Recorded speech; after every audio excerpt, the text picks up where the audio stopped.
What was this video? Pop, cult, paint will be a video series documenting the production of oil paintings based on subjects that are iterations of existing ideas and artworks that deserve further exploration. Fan art basically, building off of the back of music, films, books and art pieces that have a certain special quality to them, be it a feeling or technique, that can be expanded upon. It's conceptually cynical, but knowing where to start in a saturated realm is a challenge.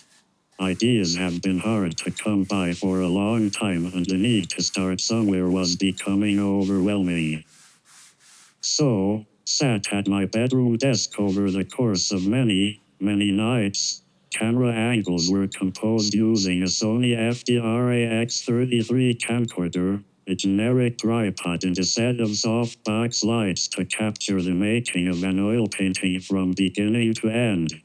Multiple camera setups and movement techniques were inspired by the original 1977 Suspiria, zooms, pans and dolly movement, to document and put a little flair on the process. The image in the oil painting was based on a still taken from the original film, a key scene in which the plot starts to kick into gear and the main characters begin to understand the stakes of their situation. The soundtrack used is the main theme from the original film. This was played during painting sessions to time painting strokes and camera movements to synchronize as closely as possible to different sections of the music.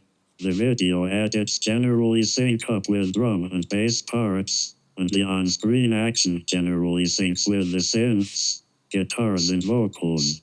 It's not an entirely consistent rule, but that was the creative aim. This is the prototype. Now it's about seeing if this type of work has a place on the platform and refining the practice for future videos. Why make this video? I want to combine interests for oil painting, music and cinema and create work that is intense and multidisciplinary. A blend of a physical and a digital medium, and for those media to synchronize and elevate each other. Oil painting is my preferred artistic medium, but the finished object generally doesn't provide the same feeling as the process.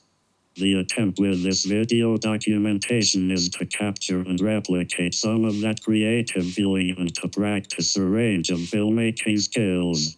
The series will also serve as an archive of my favorite creative works, a type of nonverbal video essay, efficient in its information delivery and its visual connection to reference works.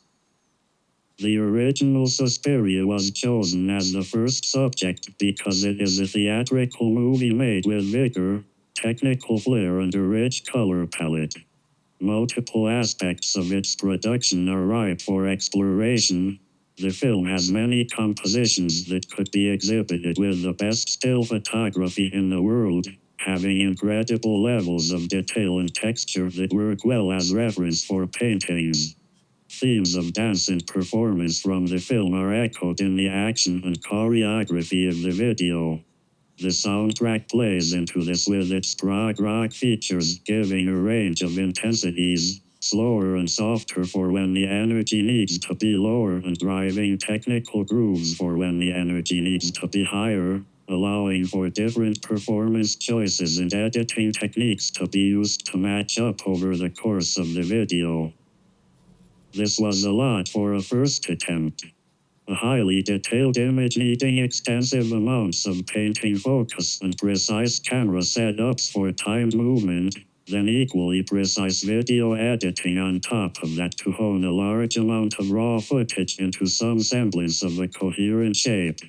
The subject needed to be something that had enough depth to remain interesting but also have lighter thematic characteristics to stop the production from becoming a hate-fueled ordeal. Suspiria is a classic, but it also retains a level of technical imperfection that humanizes the film and that makes an interpretation a little less daunting than something with a more serious reputation. The amount of different roles taken on is probably an unhelpful level of singular control over a project, but there's no realistic way to bring other people in, and that's not changing anytime soon without a big shift in creative operation. Future projects will need to have a better environment and schedule. However, it has been useful to experience every stage of the development of the work and gain knowledge of what it takes to create within each specialized role. Real-world events have influenced the subject of this video more than I would have anticipated. A different route could have been taken, a more unique video idea could have been attempted, but instead the choice was made to look backwards and derive something from an existing work. The rationalization for this was that it kept the core concepts recognizable, allowing for experimentation with craft and technical skills, but really it is more of a lack of confidence to go all in first time out. Creative conservatism crept in. The project started as the pandemic was kicking off. The world became smaller than it once had been, with creative decisions echoing that change, working in a more isolated and constricted way. Nostalgia is a powerful tonic, and looking to the past to make sense of a senseless present felt like the right option at the time. The ecosystem changed too, and as much as anyone tries to go against the grain, environments have a way of asserting influence. So much of YouTube and the wider internet seems to be a copy of a copy of a copy, a regurgitation of what has come before. React videos, reviews, re-uploads.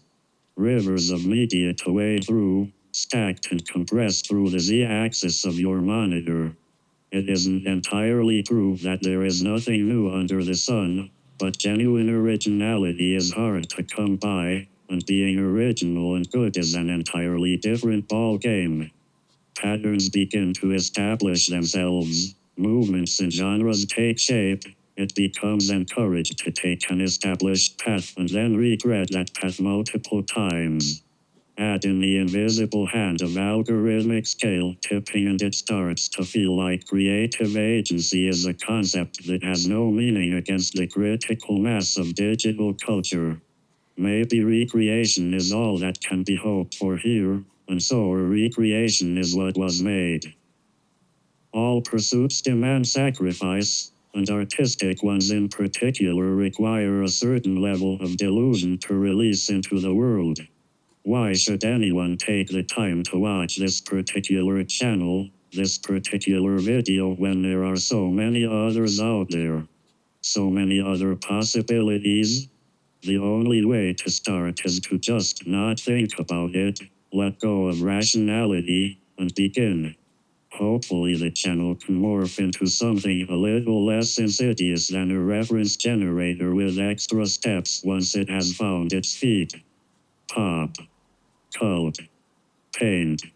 Won't be original, but it will be transparent with its creative influences. There's something in mind further down the line that will aim for novelty, but that is going to take a little more percolation. This has been the first creative project of mine that has been fully self-led, with no deadlines set by other people, no collaborators to keep me in check, an exercise in discipline to plan and execute a video project in any spare time that was available. The level of distraction has been brutal at most points along the way.